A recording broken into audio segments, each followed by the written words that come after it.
This is Talking Foreign Policy, a critical look at Canada's role abroad, and I'm Eve Engler. Recently, the New York Times published America's Monster: How the United States Backed Kidnapping, Torture, and Murder in Afghanistan. To make sense of this article and a new National Post series titled Heroes Among Us on Canadian military valor, mostly focused on Canadians who fought in Afghanistan. We have with us today Owen Schalk, who is the author of the book Afghanistan, A Story of Military, Diplomatic, Political, and Media Failure, 2003-2023. First of all, thanks for coming on. And I guess my first question is, what do you make of this New York Times article, America's Monster? And kind of how to understand that within the context of Canada's military mission in Afghanistan? Yeah, so just thanks for the invite. Happy to be here. And this New York Times article is very interesting, and I think it shows what anyone who has followed Afghanistan closely has known for a long time, and that's that the US, Canada, and other occupying nations had a deliberate strategy of supporting and working with warlords and war criminals in Afghanistan. And that strategy turned many, many Afghan people against the occupation and against Canada in Afghanistan too. So like when Canada was responsible for the provincial reconstruction team in the Kandahar province, there were protests against the Canadian presence there. There were marches at which people held Death to Canada banners. There were civilians who would pelt Canadian convoys with rocks. And this was actually before Abdul Razak, who's the focus of this New York Times piece. It was before he was the police chief of Kandahar, where he instituted this reign of terror, killing, disappearing, imprisoning so many people. He was brought in by the US in the context of Obama's surge, which started in December 2009, which was when the US was in the process of reclaiming Kandahar from the Canadians who had taken over responsibility for it in 2005. So Abdul Razak's reign of terror began as the Canadians were leaving, but there was still a lot of anti-occupation and anti-Canadian sentiment in the province. And those sentiments were the result of Canadian forces' own actions. The no-knock raids at night, the arrest and jailing of so many people, the killing of innocent people, including children. This is how occupation functions anywhere. And it was how occupation functioned in Canadian-controlled Kandahar. But this article, it's very instructive because it mentions how the US turned so many Afghans toward the Taliban due to this US strategy of, as they put it, empowering ruthless killers and enabling rampant corruption. And the same can be said of the Canadian strategy. The Canadians worked with the same warlords, with the same war criminals that the US did. And Rick Hillier, who was Canada's chief of defense staff at the time, he praised these people, and he actually described them as some of the finest leaders he'd ever met. And with Abdul Razak, particularly, there is something of a Canadian connection because he was a protege of a man named Gul Aga Sherzai, this warlord turned governor of both Nangarhar and Kandahar provinces. And Sherzai, who was Abdul Razak's mentor, received a lot of support from Canada. Canadian commandos had bases around his residence in Kandahar, and Canada paid Sherzai for private security forces when the Canadians were responsible for Kandahar. And these are just some of the actions that discredited the Canadian effort to so many people in the province and in the country at large. So while Abdul Razak and his reign of terror were particularly horrific, this was not the exception. There are so many people who worked with the occupation who behaved in similar ways. There was Sherzai, there was Asadullah Khalid, the security chief, who Canada worked with, despite having all this information on his involvement in torture and killing. There was Abdul Rashid Dostum, who infamously suffocated hundreds of POWs in shipping containers. And he was an ally of the Canadian-backed government. He even served as the deputy defense minister in Hamid Karzai's first administration. So with Canada and Afghanistan, there's this idea in the mainstream media that Canada did its best in a brutal environment and it secured some progressive gains, and then it had to go.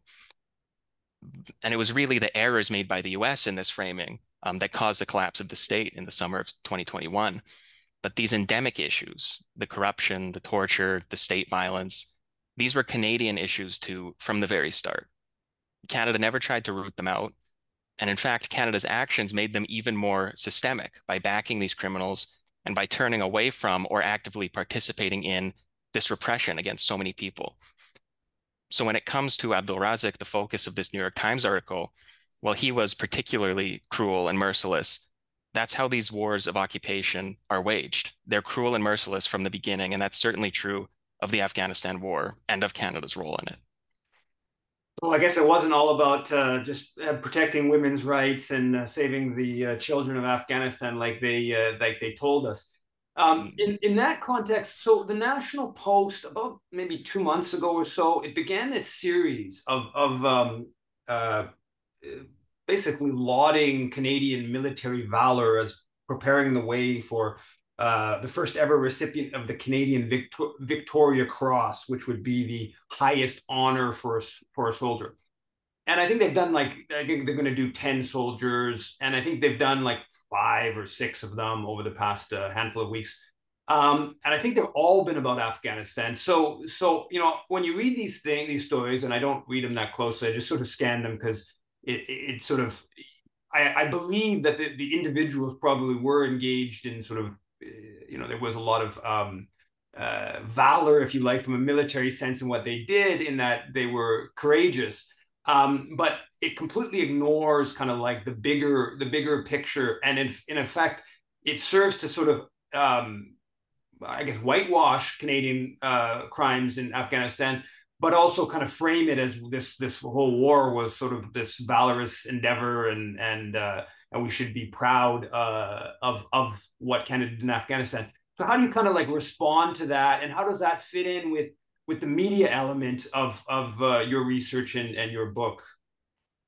Yeah, so this kind of work, this is exactly what I've come to expect from major Canadian newspapers covering this topic. Like you say, there's no attempt to understand the history of the war in Afghanistan. There's no geopolitical dimension. There's no economic analysis for why Canadian forces were there at all. There's no effort to explain who in Canada benefited from the deployment and who suffered. And of course, there's no attempt to begin to understand why an Afghan person might have been driven to feel they needed to take up arms against the occupation. So writing like this, to me, it's just incuriosity, and it's an example of the kind of martial patriotism that resonates with so much of the right wing, especially in this country. And like you say, the articles are very individualized. It's individual acts of courage and valor. Like even the way the series is structured, focusing on specific soldiers and their actions. By structuring it that way, they're totally extracted from the Afghan context and from the global context. So every piece is extremely individualized. And yeah, that's what I'd expect from the National Post as a right-wing newspaper. That's the way that these Canadian interventions are branded. And this New York Post or this National Post series it's a great window into how the right branded this specific mission. They said it was valorous, it was clear-eyed, it was necessary, and the entire resistance to the occupation was one undifferentiated mass of insurgents who they basically deserved what they got because they were against the occupation. And the occupation in this framing is inherently good because it's Canadian, so it had to be good.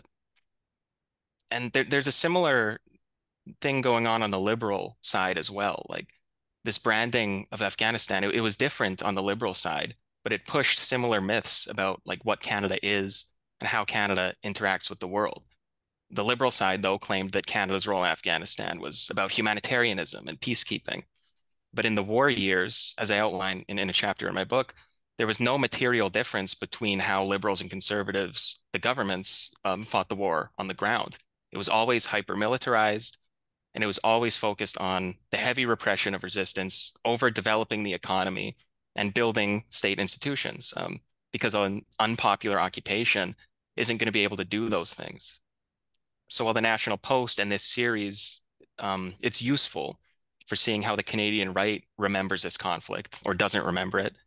On the liberal side of things, there are similar myths about Canada and Afghanistan and Canadian history as a whole, and they're just as hollow because both of these perspectives focus on supposed Canadian values over analysis of like the social and the economic forces that structure our lives and that structure how the Canadian state engages with the rest of the world. So to me, these are not like serious analytical frameworks. They're just different brands.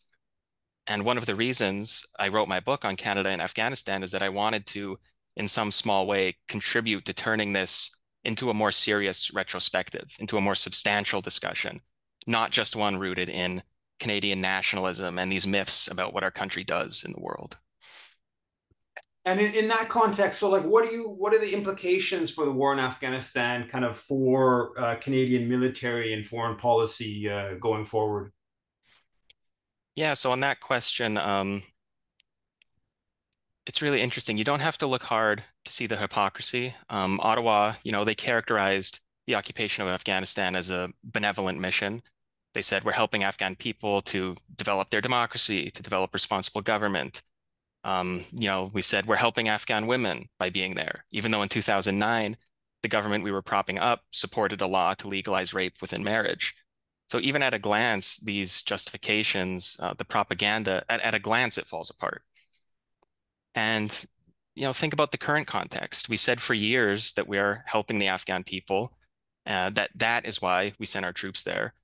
But now so many Afghan people are hungry and sick for reasons that we might get into, and we're actively barring aid from entering the country.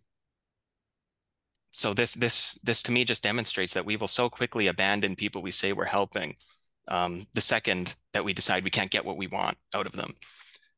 And another lesson to me going forward is the lengths to which the Canadian military, in collaboration with the media, will go to protect Canada's brand. They'll impose restrictive ground rules agreements on journalists. They'll spike stories. They'll figure out the most effective way to manage the press, so that the Canadian public is presented with a sanitized account of the military's actions.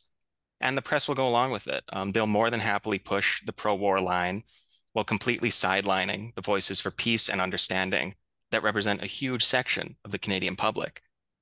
I quote a study in my book by an academic named Brooks DeCilia, who analyzed all of the major Canadian newspapers' coverage of the war in Afghanistan. And they looked at the primary sources and the secondary sources and who was most likely to be quoted. And during the war, anti-war voices made up 0.3% of those quoted as primary sources in Canadian media. And I mean, are you really going to tell me that only 0.3% of Canadians oppose war? Of course not, but that's the bias that we have to contend with in our propaganda apparatus. And again, just going forward, I'm very concerned. I'm very concerned about our government and media's demonization of countries like China and Russia, especially when paired with the Canadian military's activities near the borders of these countries. Because these structures that I talk about in relation to Afghanistan, they're still with us now. They're still active. We're out of this quote unquote war on terror era, and we're in a new era of great power competition or a new Cold War. But we can still see the gears moving, especially related to China and Russia, and it's very worrying to me. So I'll just reiterate something that I write in the conclusion of my book, which is that the Afghanistan war shows that Canadian leaders across political parties are willing to lie, censor, and manipulate public perception in order to further policy aims that generate nothing positive for most Canadians and are fundamentally unpopular with the people they're supposedly designed to help. And if the Canadian government and media were willing to act so duplicitously to sell the war in Afghanistan, is it so unthinkable that they would do the same thing again in this new era of great power competition? To me, no, it's not unthinkable at all. And I think that we should expect it and we should be vigilant. Agreed. And then I guess finally, there is obviously serious suffering, malnutrition, hunger, and the like, impoverishment in Afghanistan. You mentioned that we have aid embargo. I know that the Afghan government's assets have been basically frozen, I believe, for the last two plus years. So what sort of the prospects? I mean, this is obviously a very big question, but what are the prospects for Afghanistan, I guess, in a short, medium kind of term?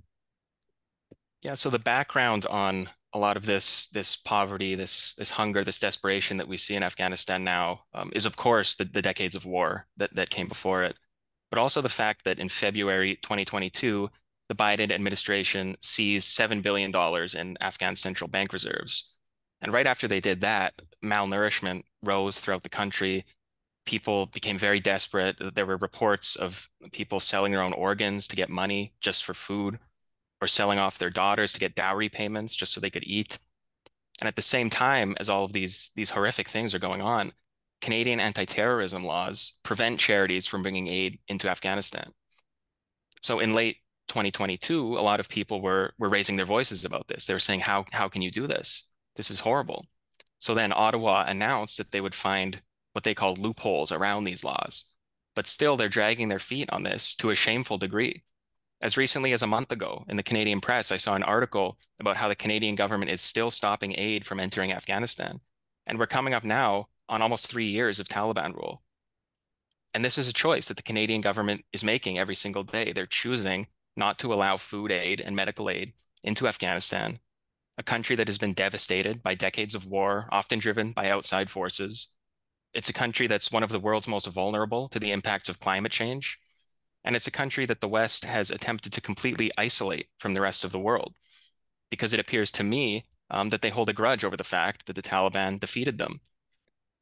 So in terms of Afghanistan's prospects going forward, as far as I'm aware, there's some collaboration with China, for instance, talk about China increasing economic integration with Afghanistan. That might be the case, and potentially that would bring positive things in the future. But the situation right now, as I see it, is very grim. And even if there is some relief in the near term, I think it'll be pretty insignificant compared to the suffering that Afghanistan has been put through.